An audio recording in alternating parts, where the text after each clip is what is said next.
Well, good morning, everyone. I know y'all got food in front of y'all, and I know it's Friday, and I know it's wet, but I'm gonna try that one more time. Good morning, everybody. I just love when that just fills the space. My name is Donna Asher, and I'm the Vice Chancellor for People, Equity, and Culture. And some of you are looking like, okay, what is that? It's nothing more than overseeing HR, but you have a wonderful local person on the ground who is your Chief HR Officer, Tony Sanchez, who's our new CHRO. So if you have not had a chance to meet him, please do. He's a great addition to this campus. I bring you a hearty welcome today to those of you who are on site and those of you who are online virtually. We're glad you showed up, regardless of how you showed up today. I also want to take a moment to introduce the the core project team. This team has been responsible for pushing us through the process so far.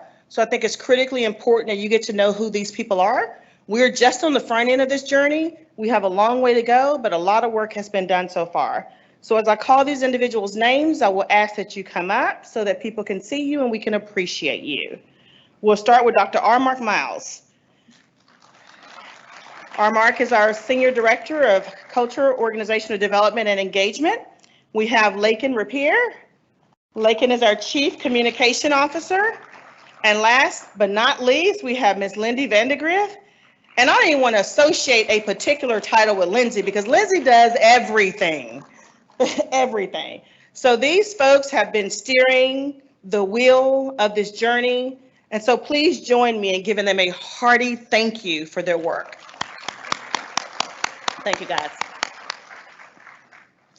I also want to take a moment to acknowledge the communication team.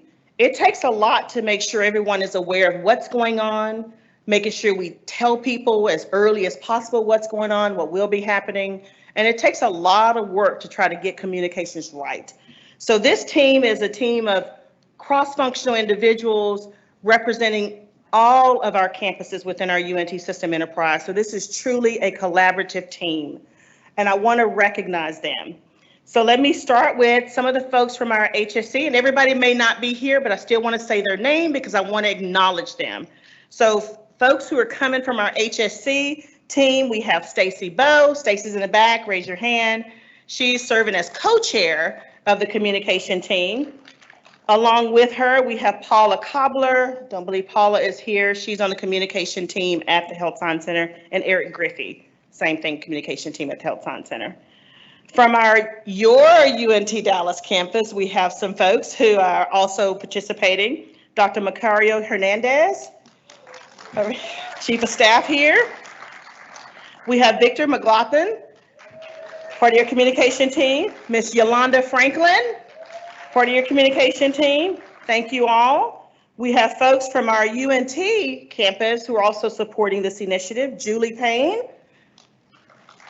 and Kelly Reese, both are part of the communication team there. And lastly, but certainly not least, our UNT system team. We have Anthony Mentor.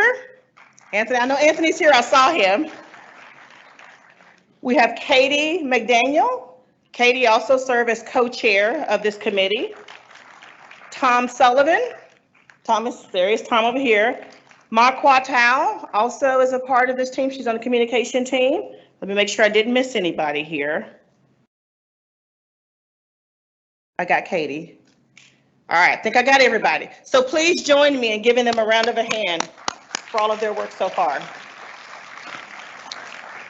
It takes a lot to put on the event. For those of you who've never had to do that, never had to engage planning and coordinating, it takes an awful lot. It takes a village, as I like to say, and it took a village for this to happen. So I want to take a moment to acknowledge others who have been helpful in helping us put this together. Where is Angie Castillo? Angie's like, I'm over here trying to eat my food, and she's calling out my name. Angie, we couldn't do any of this without you. Thank you for always being such a supportive partner in any endeavor that we have. So thank you. Appreciate you very much. Also want to appreciate Kevin and the IT team. Kevin's back there. Thank you, guys. The facilities and the AV team who's helping us to make sure all of this production goes right. Thank you all very much. All right, I think I've got enough thank yous out there. If I have forgotten to thank somebody, thank you. All right, so I think we'll get this baby rolling. We'll start with our first activity. Dr. DeWan Bryant will come up. She will get you energized. She'll get your mind in the right place as we start to think about what do values mean to us. All right. Come on, y'all, raise the roof. Yes. Uh-oh. Yeah, welcome, welcome, welcome.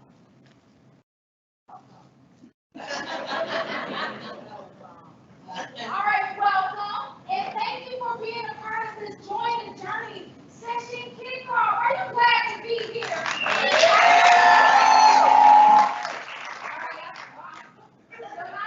all right, you all can hear me. As mentioned, my name is Lauren Bryant, and I'm a part of the Culture, Organizational Development, and Engagement team. So Go ahead and use it. Go ahead and use it.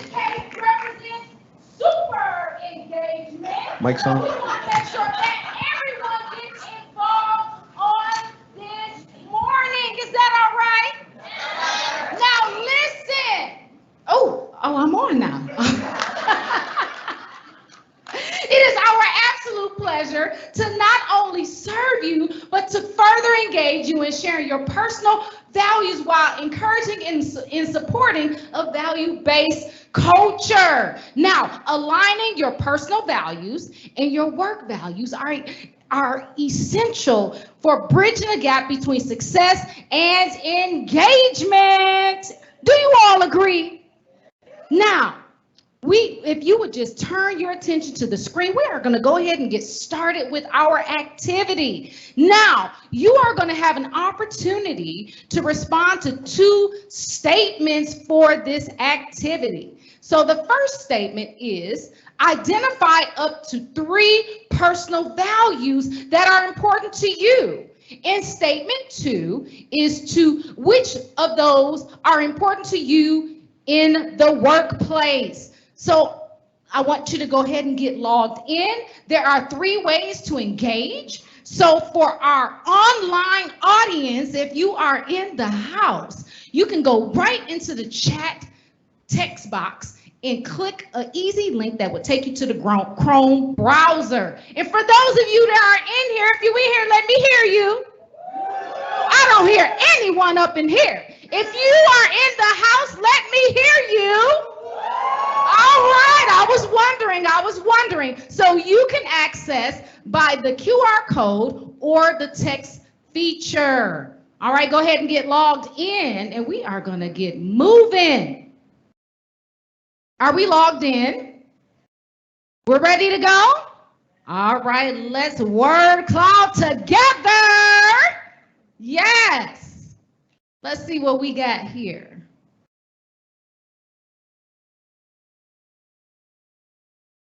Ooh, look at that. Come on, y'all. Let's make this cloud dance on this morning. Yes, keep adding, keep boosting those things that are important to you. Keep boosting it, illuminate it, blow it up. Yes, I love it. Look at that. No personal value left behind. Come on, get it up there. This is about you. This is about us on today. Come on, let's get that personal value up there.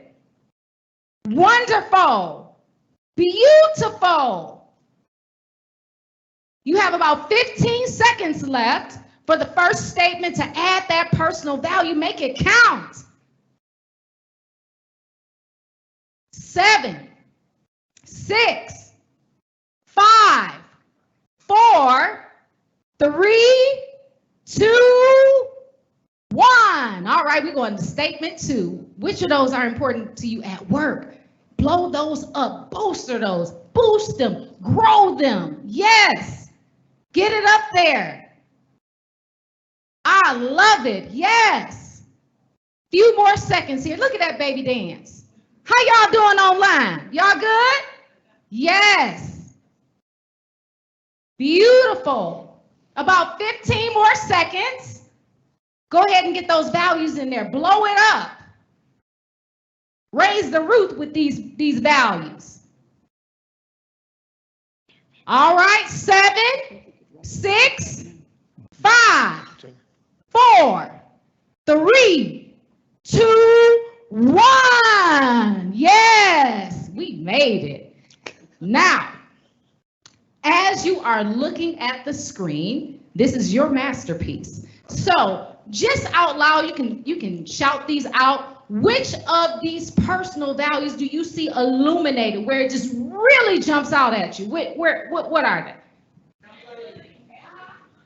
Keep going. Come on, let's go. I don't hear anybody in the back. I love it. Yes, absolutely. I love it. Now, seeing these values demonstrated within your organization, would that help you to feel more supported in your roles? Yes, absolutely. Now, we want you to be HHI, happy, highly engaged, and inspired to fulfill your purpose here within the organization. Now, we challenge you to not only be a strong participant on this journey, but to really come together and collaboratively making this a better and a stronger workplace entity. Now, who will join the journey? Let me hear you.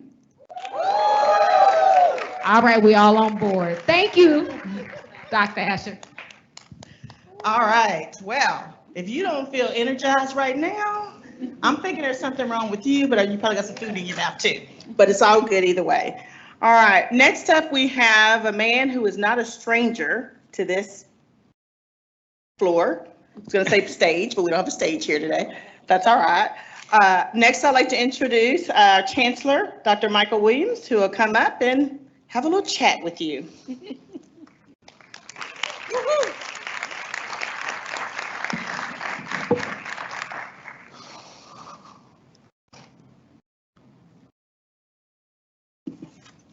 Good news for you guys is I left my cape at the cleaners. So no cape today. You just got me. So I got to thank all of you for coming out in the rain. It's so fun being out here again. You guys bring such a spirit to the room, and it's so welcoming. But especially that you brave the rain, so it tells me how much you're committed to what we're trying to do here, and that is. We're really trying to change the culture of the UNT system by bringing all of us together.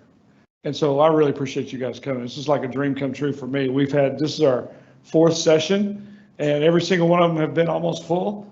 So that's really encouraging and exciting. 2014, we started this journey at the Health Science Center, and before that, I had this similar journey at 2 other organizations.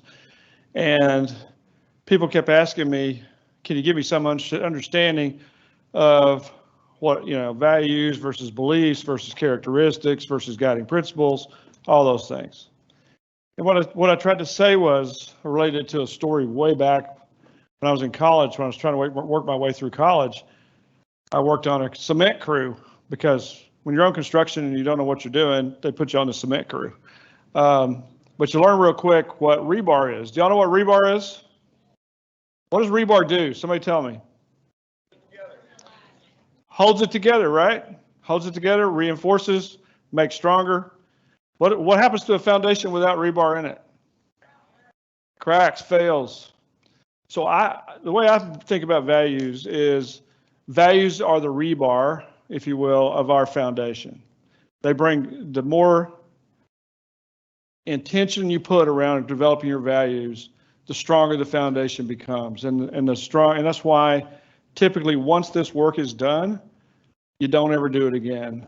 You don't have to, because our values are identified and our group of people are celebrated around those values. So also people have asked me, what's the difference in values and beliefs? Well, we all have beliefs, And I personally believe that we all have a set of values that we were given either by our parents, our grandparents, our teachers, our ministers, whoever in your life influenced you over time. Your values were formed. And so how I think about it is values are the end we want to pursue as a group of people, how they describe the end of the organization, how in the end we want this organization to be defined. I saw respect, I saw honesty, it's not up there anymore, integrity, accountability. So those are ends that define who we would be. But we can all have beliefs about how we get to those ends, right? About for example, respect. We may have three or four different ways that we show respect for someone, and that's a pathway. So that's a belief. So values have a very different, very distinct, very strong place in the fabric of our organization or in our foundation. So, and I don't know if many of you, has anyone in here ever worked at what you would consider to be a values-based organization that really lived its values? Because when you know they live their values, it's when times get tough and hard. And so that's great that some of you have had that experience. So when you have that experience, you begin to understand that those environments have the ability to recruit really great people, keep really great people. They have a way of rewarding people. They have a way of having better communication, lower turnover. People don't want to leave that environment typically. And so that's what we're after. That's why all this effort is going in to make this happen. And so it's really important to me that you all were here, and I just wanted to be sure that you understood this will pay off in a big way, all this work. And so you're going to hear a lot more now about the values blueprint process, about the process by which all the values are formed. Nobody is going to give us our values. We're going to work together as one big group of people to define our values. And that's how they take real meaning.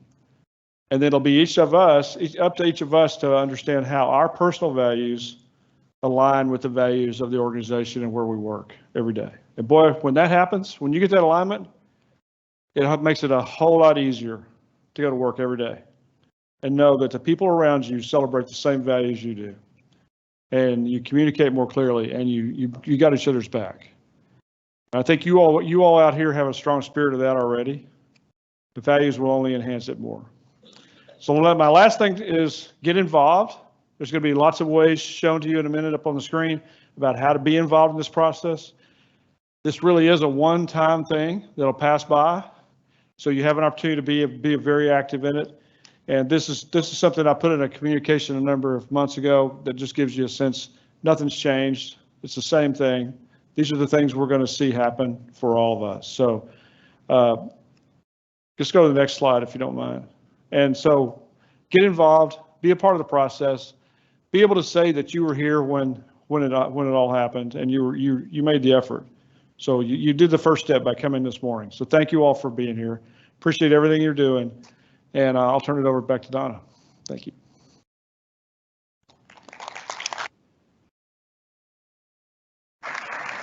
Thank you, Chancellor.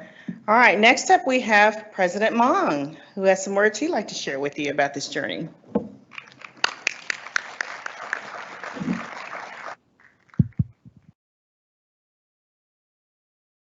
You hear me? So I am in awe that all of you showed up in this weather. Thank you.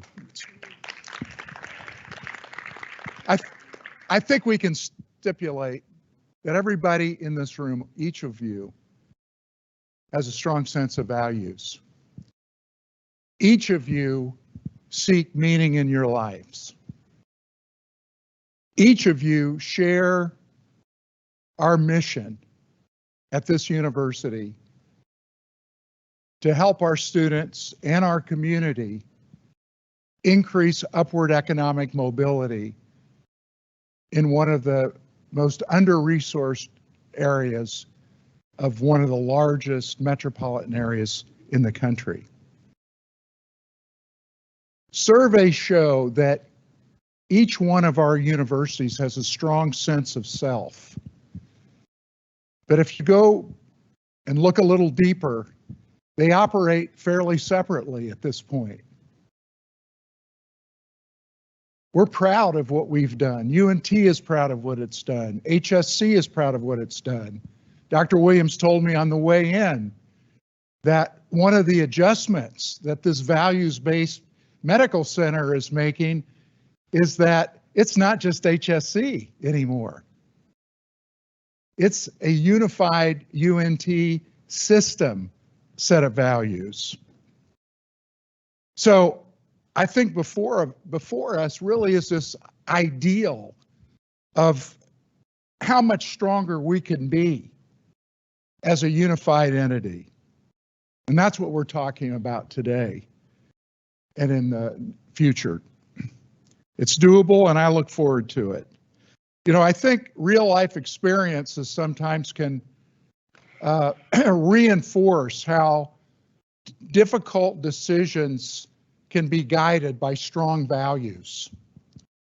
Sometimes we forget that everybody in this room, you're in hot seat jobs. Let's just face it. And by the time things get to you, it's often not an easy decision to make. And I just wanted to use one example. I used it at a smaller group setting a few months ago at the system, and it felt right to me because I've always been intrigued by this.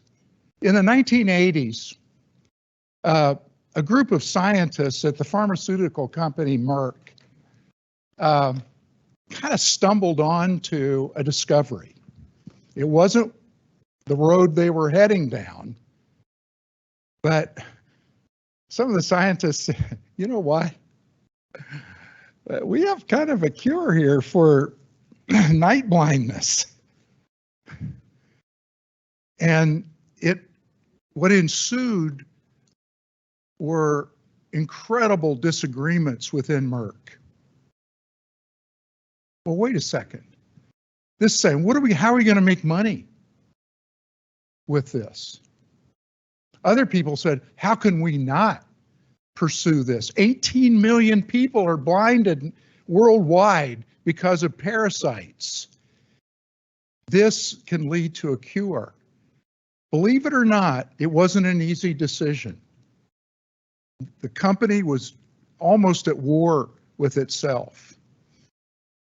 And it eventually came down to a group of leaders who looked at the founding principles of Merck, which were patients first. And he made the call. And what ensued, I won't go into the gory details, was one of the greatest humanitarian efforts in the history of the world. And Merck became, at the time, one of the most admired companies in the world. But I think we all agree, and we can draw on our own experiences, values have to be lived every day. They can't just be platitudes. You know, I succumb to that from time to time, I do, and you have to push beyond it. And you have to pay attention. I think of, I don't mean to shame these people, but it happened. And I'll just, my son lives in Detroit, and I'll just use Michigan as an example. Mark Schlissel was president of the University of Michigan. And Mark led a great medical-related career that catapulted him into this top spot at one of the greatest universities in the world. He was a values-driven guy. He had high ethical standards, but he let things get away, and he got fired for having a personal relationship with somebody who reported to him. The ripple effect in that university was so great, they're still recovering from it. Lou Anna Simon was a great president at Michigan State. People loved her. She was very effective. But there were signs that this guy, Larry Nassar, in their athletic department, were doing bad things. Not only there, but with the women on the U.S. gymnastics team. Something got lost because people didn't pay attention. That's why this stuff is so important. We have to be on alert every day. I don't think it's that hard. One last thing on teamwork, and I'll go through the slides fairly briefly, but so I'm going to use two examples, maybe three. JetBlue Flight 292 and US Air Flight 1549. So we all know about Chuck Yeager, Top Gun. He made tremendous difference in air safety. But you know what? You don't build an airline, you don't build an infrastructure built on safety with a Top Gun mentality any more than you can in an operating room or in a dean's job here. Flight 259 and Flight 1549 saved passengers because of training, teamwork, communication that saved lives. We're in the life and death business too, if you ask me, because we have a lot of people, if we don't work with them, if UNT doesn't work with them, the Health Science Center doesn't work with them, then they don't succeed in life to the extent that they could. So let's take a look here. We were asked to, that's by the way, the answer to my first question. It's a very simple question. What is our campus commitment to the values journey? And we answered as a team, 100% engagement by the UNT Dallas community. And what I'm seeing here is huge engagement. So that's how I answered the question. The values, I'm just going to touch on a couple things. Basically, if you look at this list, it really embraces all of our many ambitions to increase the viability and impact of our work. So when and integrating our values into all that we do, our personal values into our professional values. Some of you compartmentalize, there's nothing wrong with that. Some of you don't. You are at home who you are at work. I kind of gravitate to those people. And we're more than a university. There's some debate here about that, but we're more than a university. The community is looking to us for its future. We are going to play a big part and are playing a big part. So the idea of embracing one organization, one team culture is a big idea, and I think it's very doable. Increasing the numbers of A players. Okay, what is an A player? Sounds kind of elitist. Let me break it down. I think an A player is someone who is hired for mission. They gravitate to what we're trying to do.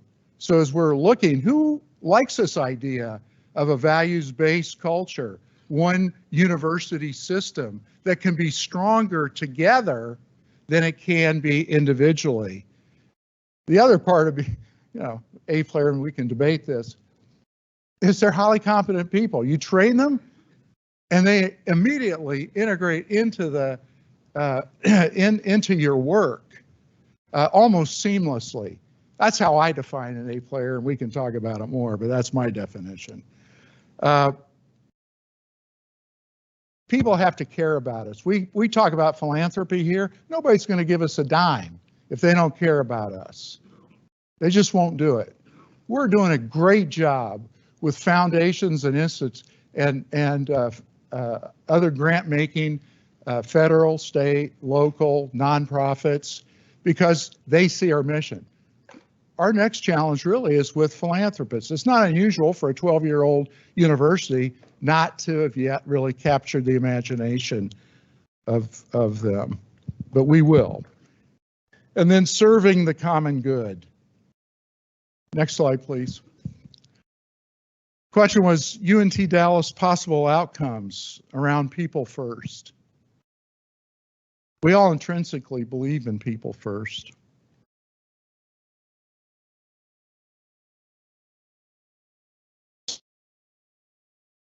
more than reflects the future of this state. If you're 25 or younger in this state, 70% of you are Hispanic, African American, or Asian. That's the future of Texas. We're 85% Hispanic, African American, and Asian. We are on the cutting edge. 75% first generation. This is a big mission. How much better can we be working more closely with UNT, working more closely with the Health Science Center in a sense of unity? Establish a career plan for all employees. Everybody ought to know that we care about them. Not everybody feels that way, but everybody should. That's a challenge to us. And develop a compensation system that's fair and equitable. Next slide, please. So when we look at academics and research, as Dr. Stewart and her team do, and we all care about, we do look at enrollment growth. We look at how can we provide new programs that tie into the high need jobs of the future. They're working on that. How much can we advance that more quickly working together with our other friends at the system? Recruit and retain expert faculty to support our enrollment growth. Again, we're better together than alone. And then increase STEM participation. Well, what is the Health Science Center if it's not STEM participation? The same goes for a lot of what UNT does. And we're building that just across the way, a new $100 million science building. That's not a research building, my friends. This is a training building. This will be transformational for the students that we serve in Southern Dallas County. And we will be producing an increasing number of students from our population to go into these high need fields in healthcare. Next slide, please. UNT possible we're on financial strength. All right, increase philanthropic giving by 10% annually. We're really doing a great job. We just announced another $250,000 grant from our Principal Impact Collaborative. We're about, I don't know if the press release has gone out yet, $1.5 million from the Greater Texas Foundation. First time we've gotten a grant from them to create a cohort of 40 early college high school students where we already have great contacts. 40 students, wraparound services for what, Dr. Hobson's 7 years, 8 years, 5 years? 8 years, that's right. 40 a year, think about that.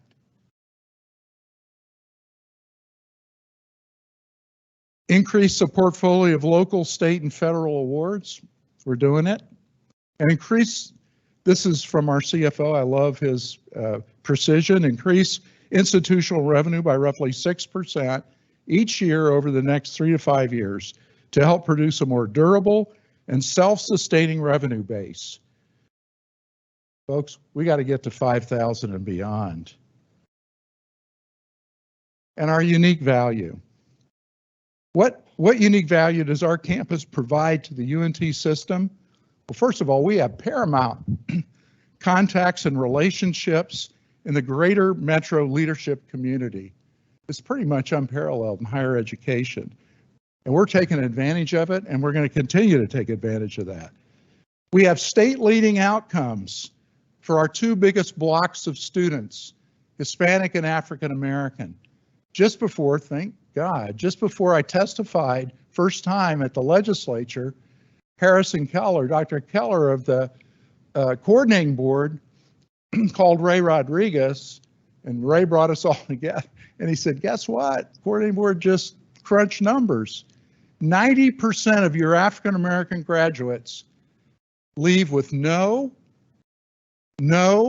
or manageable debt. Manageable debt meaning you can pay off your student loans in about 10 years and still have a life. For our largest block, Hispanic graduates, 58% of our graduates are Hispanic.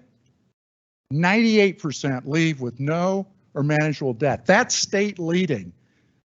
That's what we bring to the table. Recognize, Money Magazine named us of all Texas colleges and universities, private and public, a top 5 value. And frankly, we're serving the most diverse population and economically challenged population in North Texas. And, you know, with that, I think my work here is done. Well, sir, you still have a lot of work to do. So we're not going to end on that. Thank you, President Mong.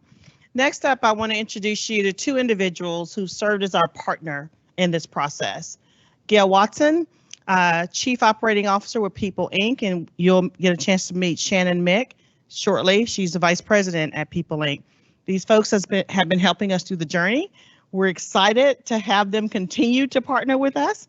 They were around the first go around with the Health Science Center, so they're familiar with what we do. So Gail, I'll turn it over to you. Thank you so much, Donna. It is a pleasure to be here, and I have to say that I have lived in the Dallas-Fort Worth area for quite some time, and I won't tell you how long because then you'll know that it's too long. But I worked just down the road in Cedar Hill, my very first job out of college, and I managed a camp property there, which isn't there anymore. But I just love this area, and it's so exciting to see what you all are doing here in this area. That is so awesome, and we are happy to be here to support you and the entire organization, Chancellor Williams, in moving this journey along. So we want to tell you just a little bit about what we want to just cover a few questions that we think you probably have. What's this all about? What does culture mean?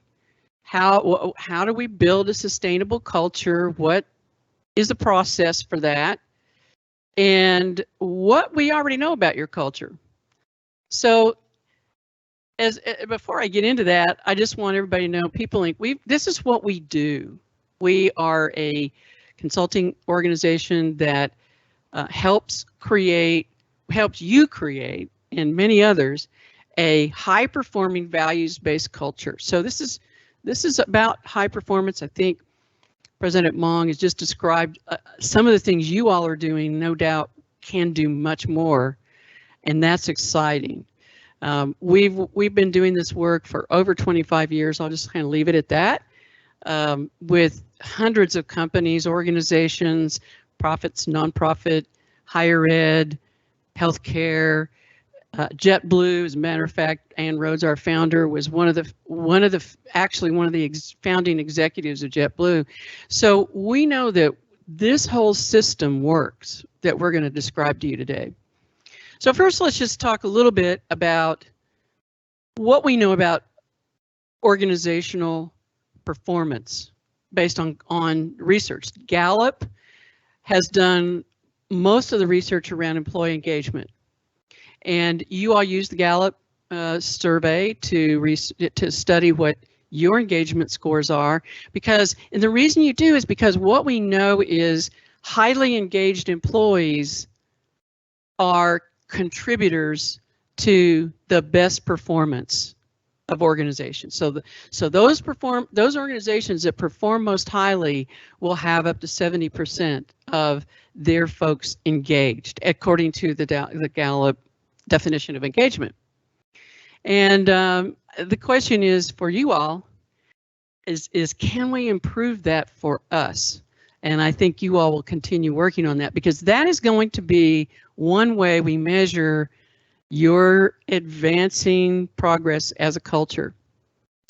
We know all this competitive, they have a number of numbers that show how competitive you can be with a highly engaged culture.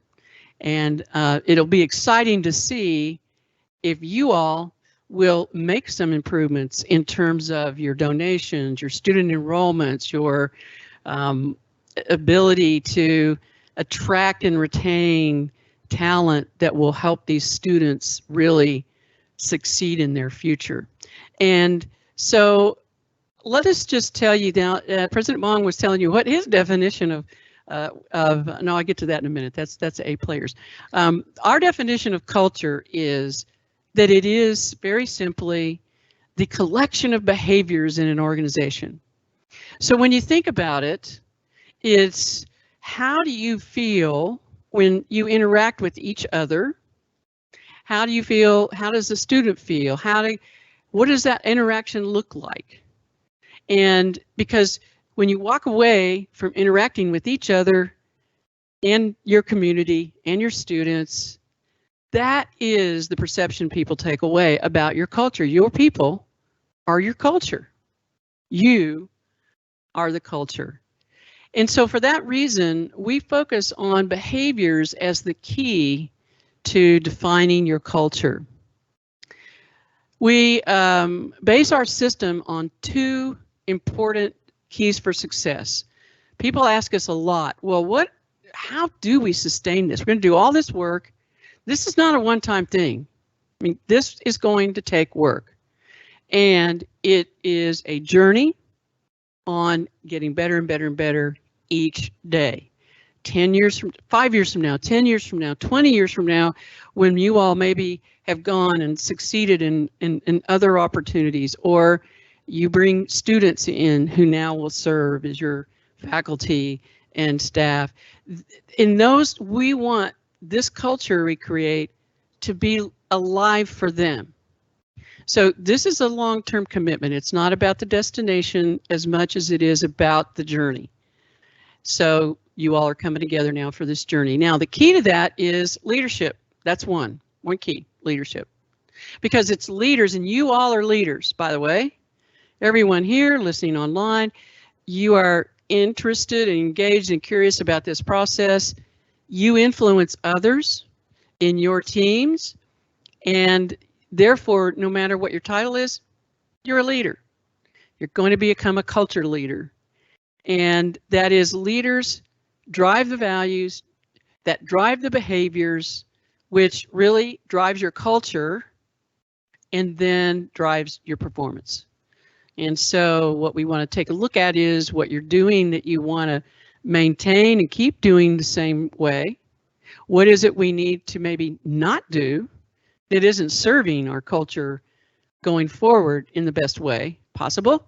And what do we need to start doing that can be something that will help us improve as we grow into our future? So leadership is critical. So you all are really kind of called upon to be leaders in this process. Secondly, two things. So one is leadership. Secondly is having a systematic, sustainable approach, and to have the discipline, the continuous discipline to consciously design your culture. And you think about it. I just would ask a few of you. So how would you describe your culture? What's a word? What's a word? Community. What else? Collaboration. Let's hear it. I know there's more. Commitment. And that would be awesome to make sure that you are reinforcing that every day. So that's what we do. We consciously design the culture, because otherwise you're just letting it happen by accident. And that's not going to really create the high-performing organization you want to be. So we have a system and a process for that. You all are going to go through it. And I will just kind of overview it in a very high level. Shannon will give you a few more details on that. But Ann Rhodes, founder of People Inc., also wrote the book Built on Values that our work over time sort of encapsulates this system and the process that you're going to go through. First of all, we're going to create a values blueprint. Values blueprint that is, people will come together from all the campuses, a representation. You're going to create not only the determination of, okay, these are our values, but you're going to define them. And guess what else you're going to do? You're going to define some behaviors that describe what it looks like when I am living that value. And those become the expectations. And then that values blueprint, we call it, with those behaviors is the basis for how we hire people. So President Mong was talking earlier about hiring A players. So our definition of A players is very similar to his, and that is A players are those who live your values and are high performers. Not one or the other, it's both. But you see, you have to intentionally hire those people. And so you have to get it defined. So that's why we start with the blueprint. Then we put a process in place to ensure that you are systematically interviewing and hiring people based on their values and their abilities, experience, as we call competence. And then thirdly, you put a system in place where you hold people accountable for living those values. And you give people feedback, deliberately give feedback on those behaviors. So what do other people think about the way we interact? So if I ask anyone who's on, say, Tony's team, how would you suggest that Tony lives these values? They should be able to say they recognize that, or maybe they don't. And then that gives Tony some feedback around maybe where I could kind of focus a little bit more on making sure that I'm living a particular value versus another. So this is a basis for accountability, and then rewards. So we need to recognize the people that are living our values, because that's going to reinforce our culture. What does it look like when I'm living this particular value of integrity, let's say, or honesty, or accountable? And then that gives me an understanding of what that's like, and then I will be recognized in various ways. So these are some of the things you put in place, and then you then create this whole culture process around. So that's our brand. Our people are our brand, and we can attract in that we call the employment brand, which you attract people that want to work here. They see what's happening, they see all the exciting things you're doing, and they see your culture. They want to be a part of it. That's what an employment brand is. And then also others in the community, whether they are those you serve, students, the other community partners. These are things that extend your brand. And then finally is that continuous discipline. So the work does not stop. It keeps going. It may change from year to year. The priorities may change from year to year. And for a while, I would say a couple of years, your teams that get involved in this whole process will be working on getting things initially implemented, getting your system and process in place. And then ultimately, then what do you do to sustain it going forward? So how you sustain this is going to depend on you going forward. So I'm going to ask Shannon to come on up and give you just a little more information about the process. Thanks, Gail. So really, you know, if you look at the puzzle, as Gail said, we've done this a long time, and knowing that you have to do all of the pieces to really have a values-driven culture, that we can't just take one piece of the puzzle out and say, okay, we're just going to develop our values and then we'll go along our way. So it really is that ongoing process, and as she said, it's really about the journey that we're on. So as we've started looking at what is the process, so I'm going to get a little bit more into details on where we're at on this. So we started back in July with your core project team that you all met this morning.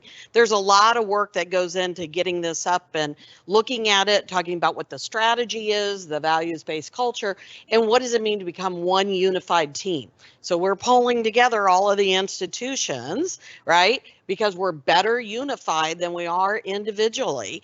And so we started looking at communications. How do we get that out to y'all? This is really some of the first communications going out to y'all to say, here, we're on this journey. We want you to join us.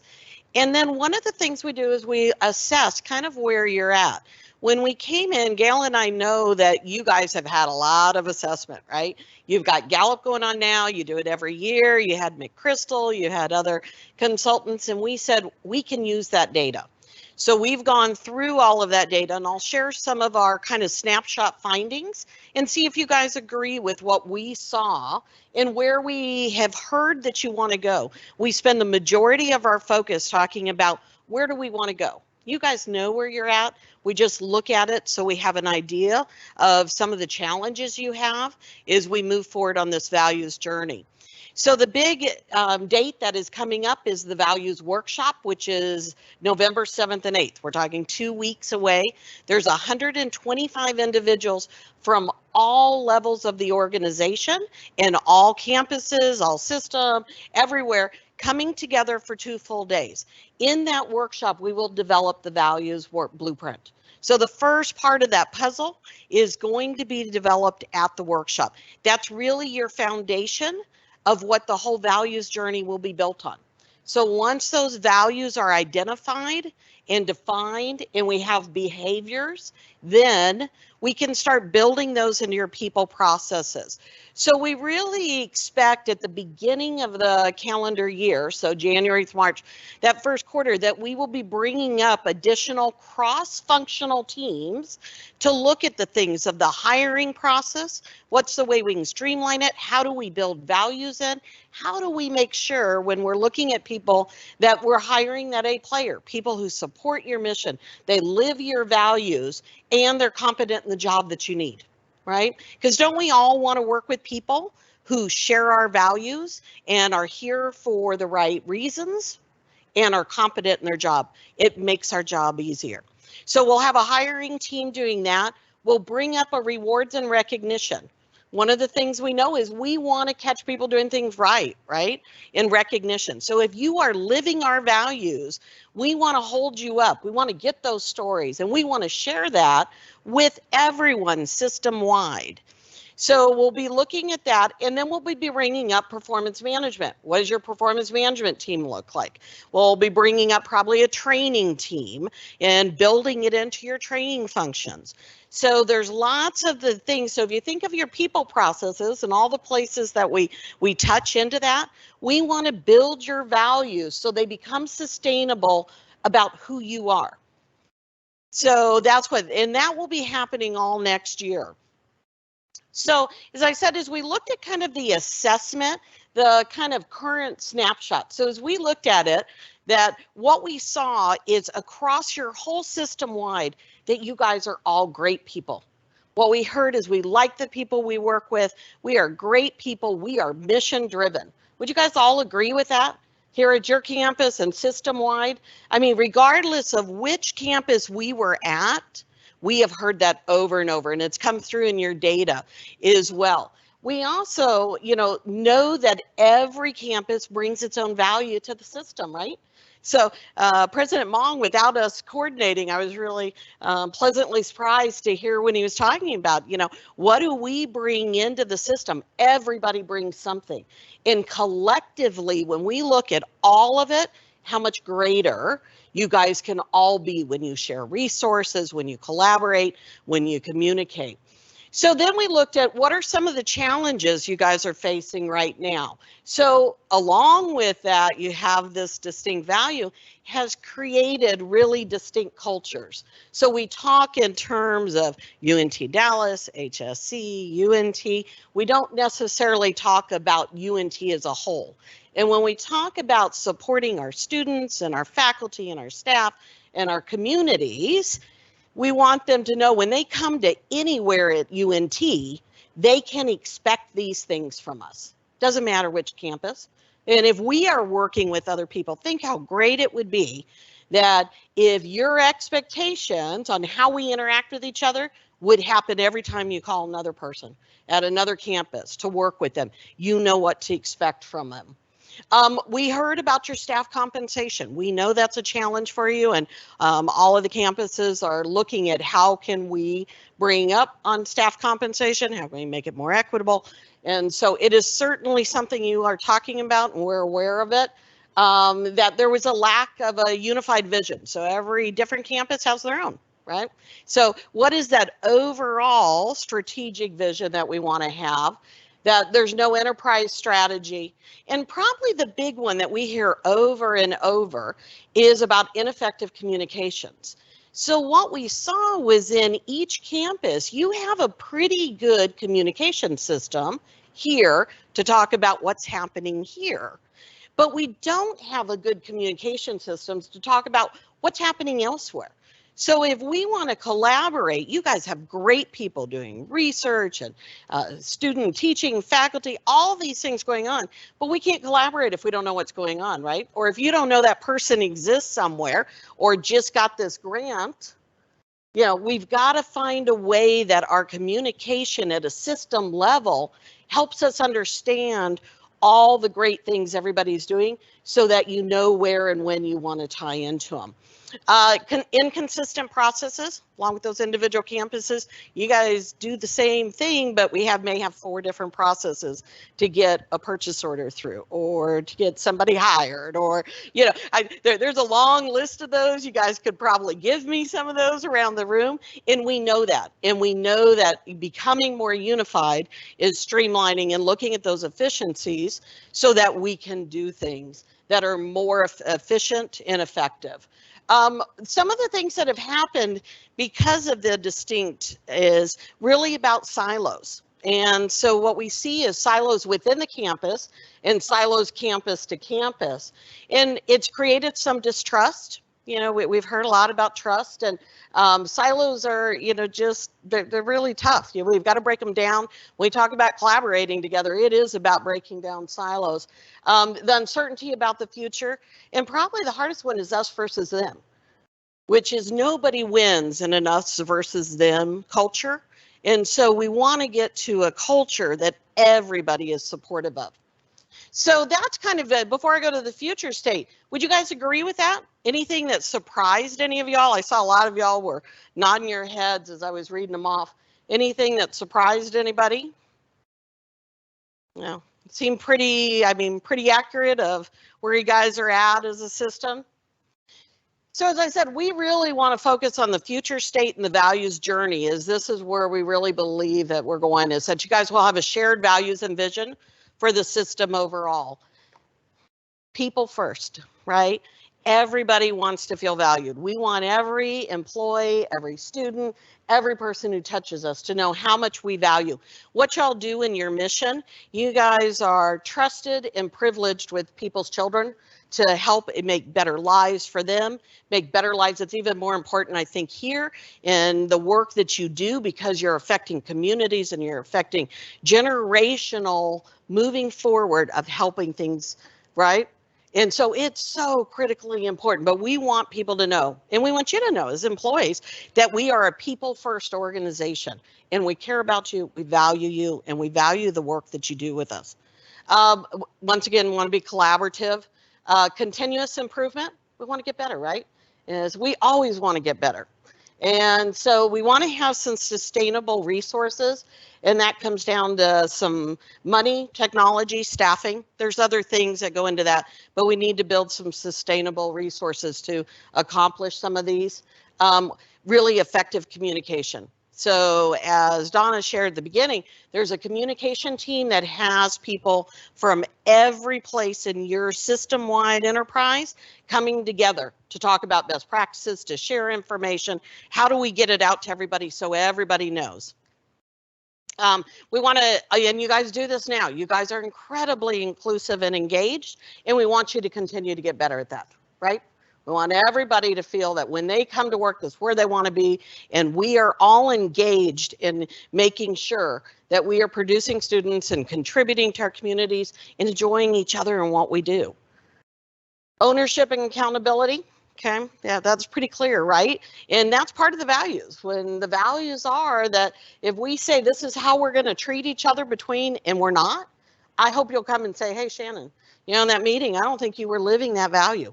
What can we do? What's happening? Maybe there's something going on, but that we hold each other accountable. If I say I'm going to get something to you or I'm going to have it done, that I just don't go in that black hole. We've all had that black hole, right? You're waiting, and then you start calling, and then you know they're avoiding you because they're not picking it up. So we want to make sure that everybody is accountable and feels that ownership, so that we can't always meet everything, but we can communicate that. Okay, and that we want to have people who work here. So those are really the driving future state of what we want our values culture to take us, and we move along this journey. So as I said, we've got the values workshop coming up on the 7th and 8th in about 2 weeks. It's always an exciting time for everyone that we will define your values. So we have people ask people in all the time, okay, well, you can tell us what our values are. And we say, no, you're going to do all the hard work because it's your values. So every organization we work with has a different set of values. It's about intentionally designing who you want to be, who you want to stand for. And really, you know, I think today, both the Chancellor and President Monk talked about using them in times when they're tough. And that's when the values we know we're really living, and we go back and we look at them and we say, this is what we stand for. So we need to make decisions that support those. So we'll define the behaviors, and then we'll identify and define the behaviors and the definitions for the value. So out of that session will come this values blueprint. Then it will be, we'll share it on campus, we'll get feedback, and then through that socialization, then we'll get it finalized, and then those other committees will start. So it's a really important time. We're excited that it's coming up. Key takeaways. We want to build a sustainable organizational culture. I mean, that is really the goal of this values journey. Okay? It takes everyone to build and foster it. This 125 people are just representatives. That it takes all of us in this room. So when it comes out, to get behind it, support it, say that you can live the values, hold each other accountable, get involved with it. Leaders drive values. Gail talked about this. All of y'all are a leader, and we hope everybody will be a value leader in your organization, regardless of your title, forever, right? This isn't a one-time thing. The foundation of a healthy, high-performing culture is the values blueprint. So that is coming up. So there's lots of ways to get involved. A couple of them, I'm just going to hit some of the highlights. There are these enterprise committees that we're pulling together, like the core committee, the communications committee. It's coming from everywhere, and they'll be looking at how do we start implementing this into, so we talked about the hiring team, rewards and recognition, training. As those come up, we also are going to bring up campus committees so that they take that work and look at what does it mean in incorporating it here on your campus. So there'll be campus committees that do that.